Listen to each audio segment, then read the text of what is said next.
ख़ास करके जो मिशन है इनका कि इस बेदारी कारवां के मुहिम के ज़रिए अल्पसंख्यक समाज को जोड़ा जाए, जो उनके साथ अन्याय हुआ है उस पर ये काम करना चाह रहे हैं।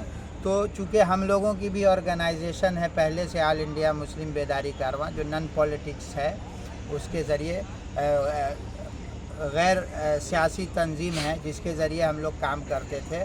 जो प्रशांत जी चाह रहे हैं इस वक्त जो बिहार में बदलाव की ज़रूरत है, उसमें ये जो जनसुराज पार्टी है कहीं न कहीं बिहार के लोगों की एक उम्मीद बन कर के काम करना शुरू किया है। हम लोगों के जुड़ने का सीधा मकसद है कि बिहार में बदलाव लाना है और एक नई सरकार जो जनता की सरकार होगी, जो जनता के हित में काम करेगी, जो जनता के मुद्दों पे काम करेगी, ऐसी सरकार स्थापित करना है जिसके सूत्रधार जनसुराज के जो प्रशांत किशोर जी हैं उनके हाथों को मजबूत करना मकसद। अच्छा, एक चीज़ और बताइए आप कि आपने इस प्रोग्राम में इस अनाउंस को सुना और उसके बाद प्रशांत जी ने एक और चीज़ बहुत बड़ी बात बोली है कि जो बच्चे मुसलमान के जेलों में फंसे हुए हैं किसी न किसी कारणवश, उसका निकालने का वो निर्णय लिए हैं। तो आखिर किस प्रकार इसमें अपना सहभागिता निभाएंगे? देखिए, ये आज जो प्रशांत किशोर जी ने ये बात कही कि जो बेकसूर नौजवान मुस्लिम समुदाय के जेलों में बंद है, हम उनकी लड़ाई लड़ेंगे, उनके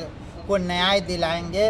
ये जो तथाकथित सेकुलर पार्टियां हैं उसके मुंह पर एक बड़ा तमाचा है, जिसने आज़ादी के बाद से लगातार मुस्लिम समुदाय का वोट लिया, अल्पसंख्यकों का वोट लिया, और आज भी बड़ी संख्या में अल्पसंख्यक समाज का बच्चा बेकसूर झूठे मुकदमा में जेलों में बंद है, जिसकी आज तक किसी पार्टी ने सुधि नहीं ली। वो प्रशांत किशोर ने इस मुहिम की शुरुआत की है और उसकी लड़ाई लड़ने, उसको इंसाफ दिलाने की बात की है।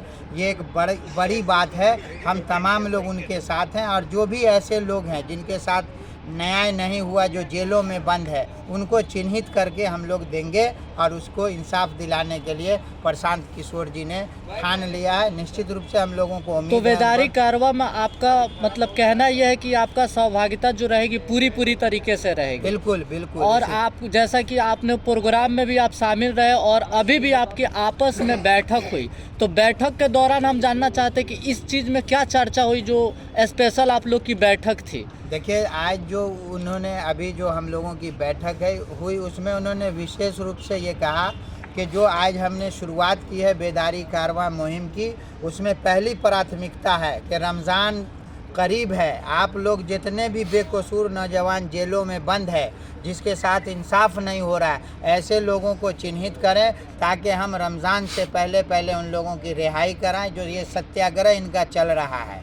जो 50 दिन 52 दिन या जितने दिन भी चलेगा, उनका कहना है कि इस सत्याग्रह से पहले हम सबों की रिहाई कराएं, ताकि जो एक भय का माहौल और जो अल्पसंख्यक समाज अपने को असुरक्षित महसूस कर रहा है, उसके अंदर ये विश्वास जगाएं कि भारत का हर एक नागरिक स्वतंत्र है और उसके साथ अन्याय किसी भी कीमत पे बर्दाश्त नहीं किया जाए। ठीक, आकिब जी आप बताइए कि ये जो बेदारी कारवां जो निकला, इसका उद्देश्य क्या है? ये किस पर्पस से लोगों से मिलेगी?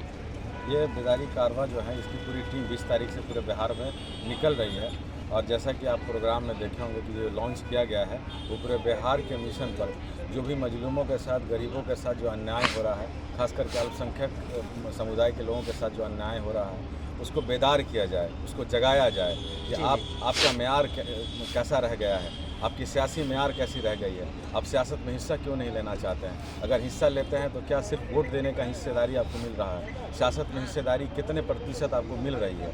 और आज आप देख रहे हैं कि प्रशांत किशोर जी जो बिहार में एक मुहिम चला रहे हैं, मुहिम के साथ साथ उन्होंने एक पार्टी बनाई है जिसका नाम जनसुराज पार्टी है और वो बिहार में आपको 18% वो रिजर्वेशन दे दी है ऑलरेडी, और आने वाले समय में 40 सीट पर मुसलमान अल्पसंख्यक हमारा भाई इस 40 सीटों पर पूरे बिहार से लड़ेगा। और आपका क्या कहना है इस मुद्दे पे कि वो जिन्होंने बोला है कि रमज़ान से पहले हम जो बेकसूर जिनको जेल में डाला गया है उनको निकालने का, इस पे आपका क्या कहना है? ये बहुत अच्छा पहल है। आज तक कोई भी सरकार हो या विपक्ष के जो लोग हैं वो आज तक कभी ऐसा कदम नहीं उठाए हैं, या कोई भी संस्था अगर करती है तो वो एक माइक्रो लेवल पर कर पाती है। जी, लेकिन प्रशांत जी के पास जितना बड़ा रिसोर्सेज है, जितना उनके पास संसाधन है, उसके हिसाब से अगर वो इस पर अगर उन्होंने कहा है तो ये एक लार्ज स्केल पर काम होगा कि कोई अगर लीगल टीम बना लेता है, कुछ भी कर लेता है। लेकिन यहाँ पर हर एक जनसुराजी का एक दायित्व बन गया है कि वो अपने हर गली मोहल्ले के कोई भी अगर बेकसूर भाई, चाहे वो किसी भी समुदाय का हो, खास करके फोकस किया गया है कि मुसलमानों के बच्चे को या मुसलमान भाइयों को, लेकिन फोकस किया गया है कि मुसलमान भाई जहाँ भी मजलूमों के साथ अगर ज्यादती हो रही है, अगर उनको जेलों में बंद किया गया है, तो एक एक जनसुराजी अपनी सिपाही बन करके उनको जेल से बाहर निकालने कर इस मुहिम में प्रशांत जी के साथ। अच्छा, एक लास्ट क्वेश्चन आप लोग से ये है कि आप लोग इस जो आज लॉन्च हुआ है, जो प्रोग्राम आज से शुरू किया गया, जिसके ऊपर प्रशांत किशोर ने हरी झंडी देकर इस यात्रा को शुरू किया है, इसके लिए आप क्या मैसेज छोड़ना चाहेंगे हमारे दर्शकों के लिए? बस ये बता दीजिए। मैसेज तो प्रशांत जी छोड़ दिए हैं जी कि मैसेज साफ है कि अब किसी के साथ जुल्म नहीं होगा। जी अगर प्रशांत जी ने कह दिया है, जी मुसलमानों का, हमारे इस्लाम में कहा गया है कि जुल्म को आपको आंख से नहीं देखना है। जी आपको रोकने के लिए आपका हो सकता है कि आंख आपका जवाब दे रहा है, जी, मुंह जी। से बोलिए। मुंह से अगर नहीं बोल पा रहे हैं तो आप एहसास दिल में कर लीजिए जी, जी। यहाँ जुल्म हो रहा है। और यहाँ तो एक प्लेटफॉर्म बना दिया गया कि अगर जुल्म ज्यादती हो रही है, आइए सत्याग्रह कीजिए। प्लेटफॉर्म आपके सामने है, आप जिस टेंट में खड़े हैं यहाँ पर हम जी, लोग, जी। वो एक सत्याग्रह ग्राउंड बन गया है, ठीक है। और पूरे बिहार को यहाँ से मैसेज जा रहा है। और लास्ट में हम अपने बड़े भाई ऑल इंडिया मुस्लिम बेदारी कारवां के राष्ट्रीय अध्यक्ष जी, जी। का जनस्वराज पार्टी में खैर मकदम करता है। जी, चलिए, बहुत बहुत धन्यवाद आपका ये मैसेज के लिए।